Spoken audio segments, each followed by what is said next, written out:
పవన్ కళ్యాణ్ ఎట్లుంటాడండి మరి? కలిసి ఉన్నాడు కదా. పవన్ కళ్యాణ్ది ఏమి ఉంటాయి? పవన్ కళ్యాణ్ది కన్యా రాశి అండి. ఓకే. చంద్రబాబు నాయుడుది మీనరాశి. ఇద్దరు సప్తమ స్థానంలో ఉన్నారు. ఈయన దిశభావమే, ఆయన దిశభావమే. వీళ్ళు ఎప్పుడూ కాన్స్టెంట్గా ఉండలేరు.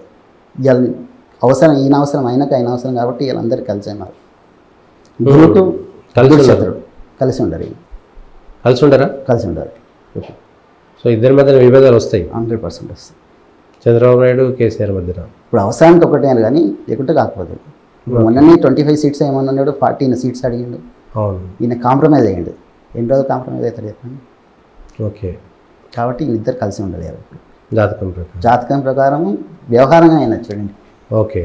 ఇన్ని రోజులు రాలేదు కాబట్టి ఈయనకు కూడా అవసరం ఉన్నది కాబట్టి 10 ఏళ్ళు నిర్ణయం ఈసారి కూడా నేను గెలును అనుమానం ఉంది కాబట్టి ఈయన చంద్రబాబుతో కలిసి ఉన్నాను. ఈయనకు నిజంగా గెలుస్తా నాకు కాన్ఫిడెన్స్ ఉంటే 170 సీట్లు కొట్టాడు. 20 సీట్లకు ఒప్పుకోండి. ఎట్లు పవన్ కళ్యాణ్ భవిష్యత్ జాతకం ఎట్లుందండి రాజకీయంగా యోగం? పవన్ కళ్యాణ్కి ఇంకా ఇప్పుడు 5 ఇయర్స్ కదండి. అవును. 5 ఇయర్స్ వరకు చూడాలి. ఈయన ఏమేమి నోడు జరుగుతాడు. ఈయన అహంకారంకి వచ్చినాక అహంకారం ఏమొస్తుంది, అధికారం వచ్చినాక అట్లా కాదండి. జాతకం ప్రకారం ఏ విధంగా? జాతకం ప్రకారం అప్పుడు శనిగిట అన్నీ మారుతాడండి. శని మారుతాడు కాబట్టి ఈయనకు కూడా అప్పుడు ఏమవుతుందంటే శత్రుస్థానంలోకి వస్తాడు. 5 సంవత్సరాలకు వచ్చే వరకు అలా.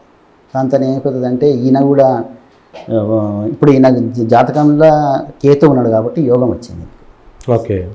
కేతు యోగంలో ఉన్నాడు కాబట్టి అధికారము అంతే వచ్చింది. అప్పుడు ఈయన నెక్స్ట్ ఎలక్షన్లు వచ్చే వరకు ఈ కేతు గిటంతా చంద్రస్థానంలోకి పోతారు.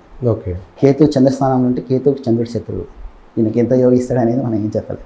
Okay sir. అప్పుడు 5 ఏళ్ళ తర్వాత ఇప్పటికైతే 5 ఏళ్ళ దాకా డోకలేదు. 5 ఏళ్ళ వరకు దోకలేదు. ఓకే. ఇంకొకటి మోడీ